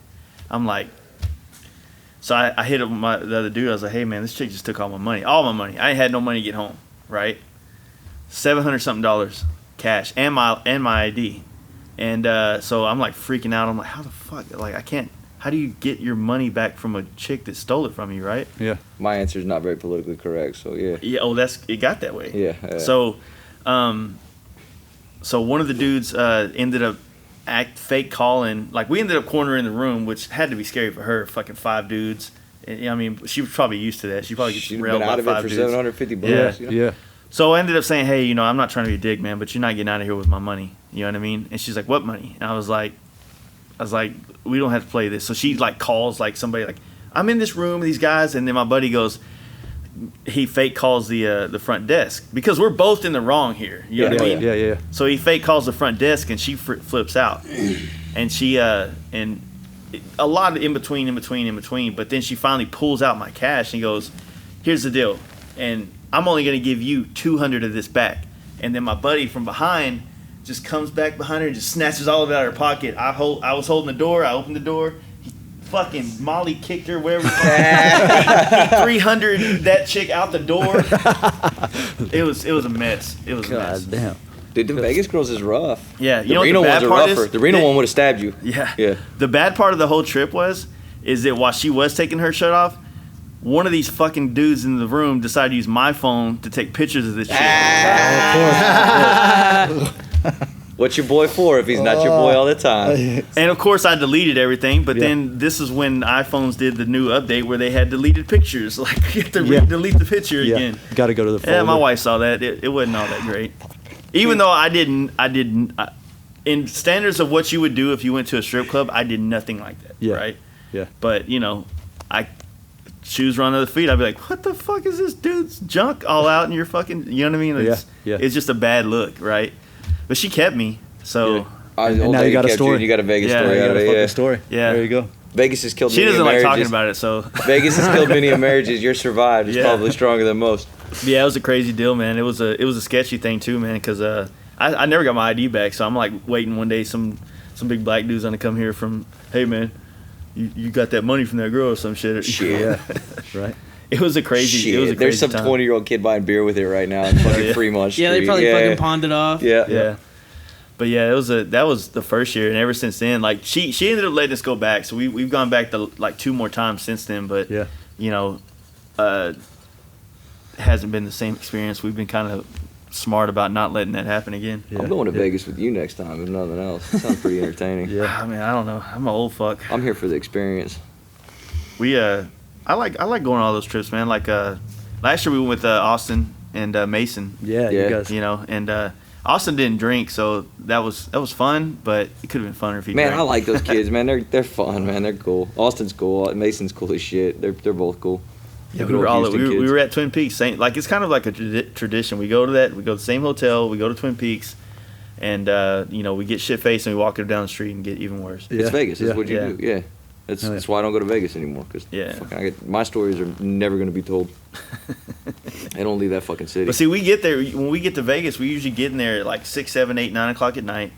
Because we're riding. Right? That's irrelevant. It's Vegas. It's It not is like that true. place closes. You know what I It mean? is. It's not like the fucking convenience store down the street. The hard part is though, like sometimes we've been doing like 500-600 miles through the desert to get there, so you're like beat the fuck down once you Yeah. finally get there, and you got this big fluffy Bellagio bed and a garden tub and shit like that. Like you really just want to fucking relax and stuff, but you're like, oh yeah, I'm supposed to go get shit faced drunk tonight. I've got some. and wake up and go through Death Valley to Yeah. California. Yeah. That's exactly part of the reason I don't go to Vegas is because I've got a bunch of brothers and shit out there that are fucking.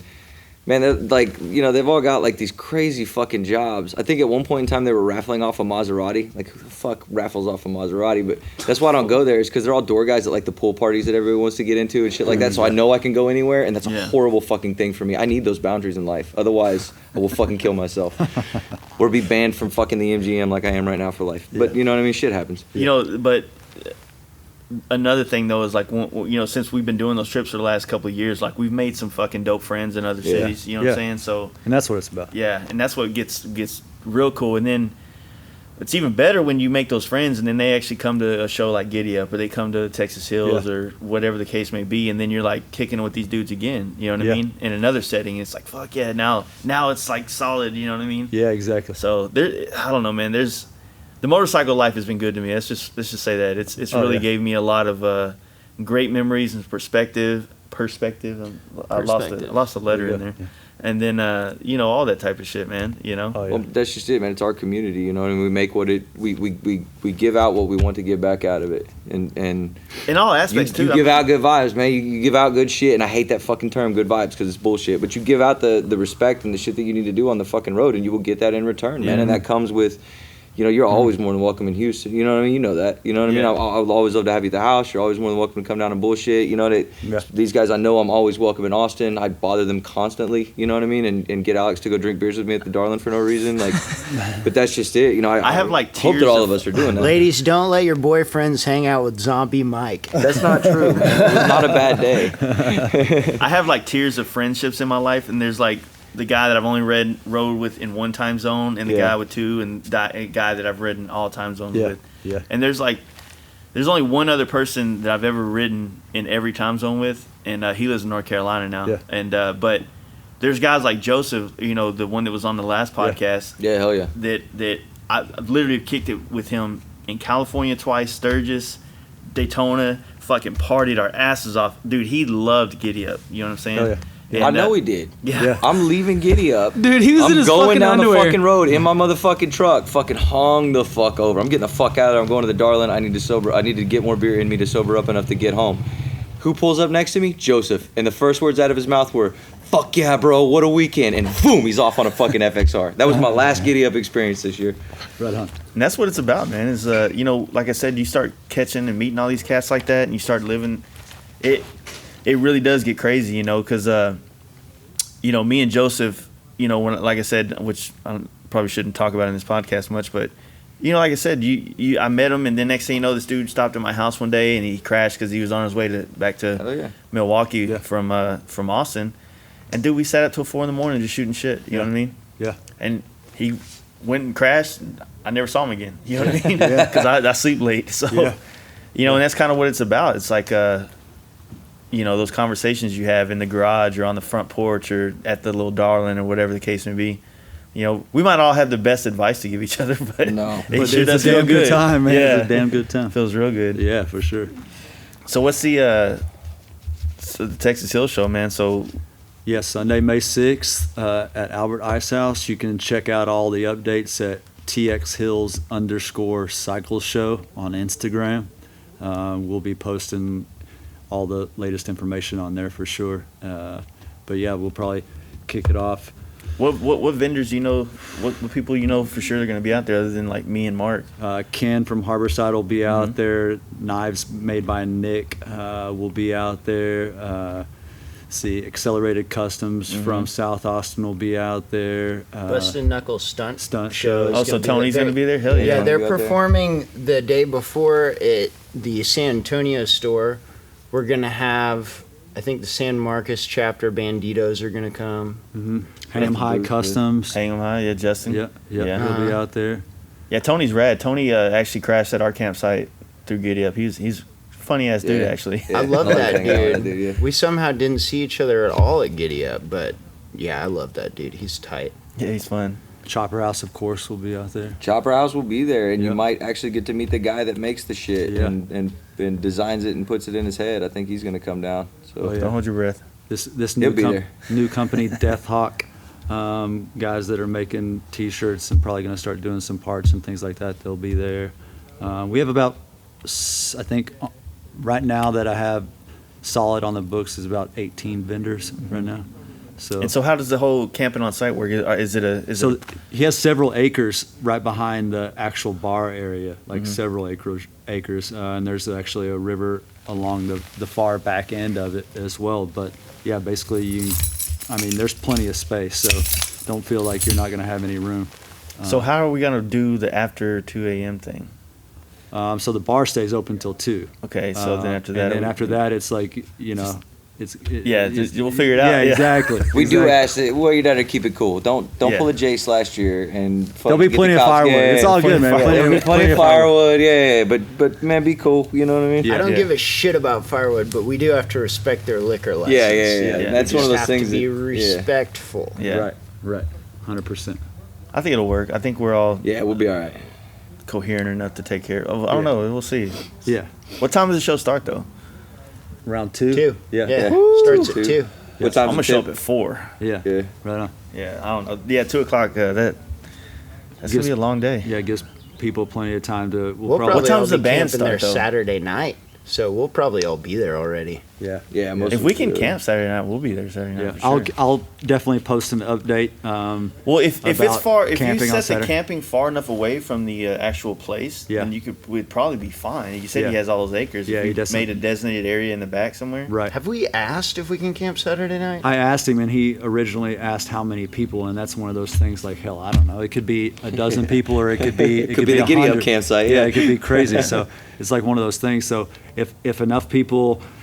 If you want to hit me up on Instagram and let me know that you're interested in camping, once it maybe a week or so out, I can definitely throw up a post about whether or not camping's available that Saturday night. I'm definitely open to talking to Albert Ice House about being able to camp, because obviously I think that would be rad if we could do that. Yeah. But I also don't want to overstay my welcome either. No matter what, we'll be coming down. Yeah, if enough people want to, then I can definitely explore that further for sure. There's a lot of places to camp in that area, so no matter what, I know for a fact, a lot of us boys up here, we're going to be down there camping somewhere. Yeah. And we don't do anything without posting on Instagram, so I mean, you're going to know. Come down Saturday, bomb around on those roads down there, and I mean, Dustin's found you a place in some of the best riding in Texas, you know what I mean, and take advantage of that, and then come hang out at the show on Sunday. Oh, yeah. And make sure you call in sick Monday already. Yeah, we want as many people out there camping Sunday night as we can get with. Yeah, like I said, think about it. Some of you motherfuckers probably call in to get the new Call of Duty when it comes out the next day. So exactly. Maybe you should call in for this kind of stuff, to go hang out with a lot of rad dudes that could be your best friend next year. You never know. Yeah. And I guarantee you, I give you my personal guarantee that you will definitely be sick on Monday if you come to Texas Hills. Yeah. The tip should be going on around 6:30 or 7, maybe a little bit later. So there'll be plenty of time for like all the vendors to kind of do their soliciting. Oh basically. like basically on a quieter all afternoon, and then we'll probably have a DJ during the day that's playing more 90s chill. hip hop. Yeah, 90s hip hop. I'm down with that. Yeah.